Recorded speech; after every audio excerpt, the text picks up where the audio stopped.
No princípio, criou Deus os céus e a terra. A terra, porém, estava sem forma e vazia, havia trevas sobre a face do abismo, e o Espírito de Deus pairava por sobre as águas. Disse Deus: haja luz, e houve luz. E viu Deus que a luz era boa, e fez separação entre a luz e as trevas. Chamou Deus a luz dia e as trevas, noite. Houve tarde e manhã, o primeiro dia. E disse Deus: haja firmamento no meio das águas e separação entre águas e águas. Fez, pois, Deus o firmamento e separação entre as águas debaixo do firmamento e as águas sobre o firmamento. E assim se fez. E chamou Deus ao firmamento os céus. Houve tarde e manhã, o segundo dia. Disse também Deus: ajuntem-se as águas debaixo dos céus num só lugar, e apareça a porção seca. E assim se fez. A porção seca chamou Deus terra, e ao ajuntamento das águas, mares. E viu Deus que isso era bom. E disse: produza a terra relva, ervas que deem semente e árvores frutíferas que deem fruto segundo a sua espécie, cuja semente esteja nele, sobre a terra. E assim se fez. A terra, pois, produziu relva, ervas que davam semente segundo a sua espécie e árvores que davam fruto, cuja semente estava nele, conforme a sua espécie. E viu Deus que isso era bom. Houve tarde e manhã, o terceiro dia. Disse também Deus: haja luzeiros no firmamento dos céus, para fazerem separação entre o dia e a noite, e sejam eles para sinais, para estações, para dias e anos. E sejam para luzeiros no firmamento dos céus, para alumiar a terra. E assim se fez. Fez Deus os dois grandes luzeiros, o maior para governar o dia, e o menor para governar a noite, e fez também as estrelas. E os colocou no firmamento dos céus para alumiarem a terra, para governarem o dia e a noite, e fazerem separação entre a luz e as trevas. E viu Deus que isso era bom. Houve tarde e manhã, o quarto dia. Disse também Deus: povoem-se as águas de enxames de seres viventes, e voem as aves sobre a terra, sob o firmamento dos céus.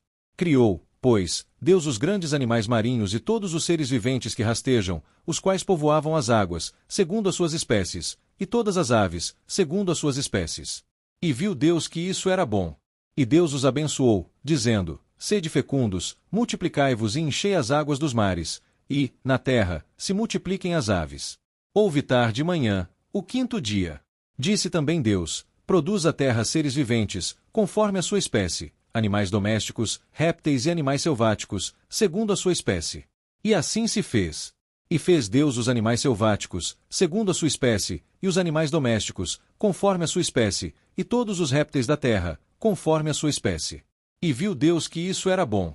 Também disse Deus: façamos o homem à nossa imagem, conforme a nossa semelhança. Tenha ele domínio sobre os peixes do mar, sobre as aves dos céus, sobre os animais domésticos, sobre toda a terra e sobre todos os répteis que rastejam pela terra. Criou Deus, pois, o homem à sua imagem, a imagem de Deus o criou, homem e mulher os criou. E Deus os abençoou e lhes disse: sede fecundos, multiplicai-vos, enchei a terra e sujeitai-a, dominai sobre os peixes do mar, sobre as aves dos céus e sobre todo animal que rasteja pela terra. E disse Deus ainda: eis que vos tenho dado todas as ervas que dão semente e se acham na superfície de toda a terra, e todas as árvores em que há fruto que dê semente, isso vos será para mantimento. E a todos os animais da terra, e a todas as aves dos céus, e a todos os répteis da terra, em que há fôlego de vida, toda erva verde lhe será para mantimento. E assim se fez. Viu Deus tudo quanto fizera, e eis que era muito bom. Houve tarde e manhã, o sexto dia. Assim, pois, foram acabados os céus e a terra e todo o seu exército. E, havendo Deus terminado no dia sétimo a sua obra, que fizera, descansou nesse dia de toda a sua obra que tinha feito. E abençoou Deus o dia sétimo e o santificou, porque nele descansou de toda a obra que, como Criador, fizera. Esta é a gênese dos céus e da terra quando foram criados, quando o Senhor Deus os criou.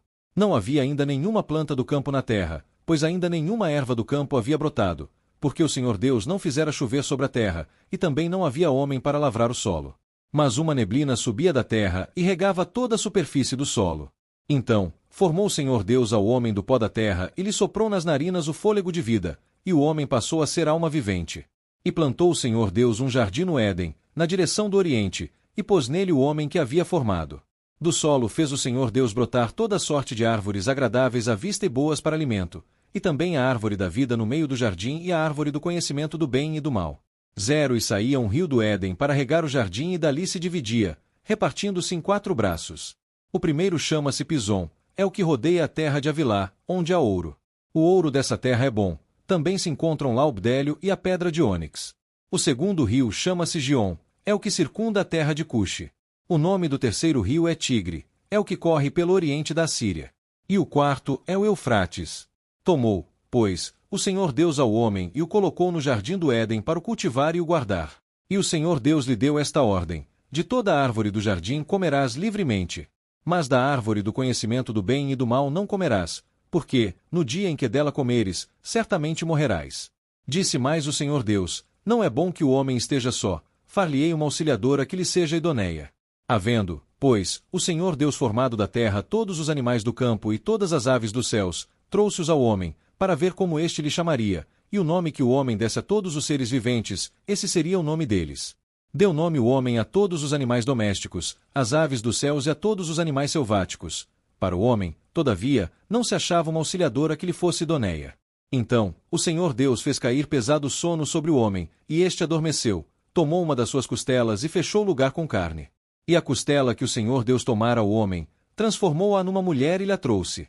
E disse o homem: esta, afinal, é osso dos meus ossos e carne da minha carne, chamar-se-á varoa, porquanto do varão foi tomada.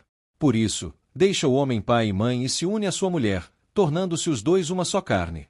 Ora, um e outro, o homem e sua mulher, estavam nus e não se envergonhavam. Salmos 1. Os justos e os ímpios.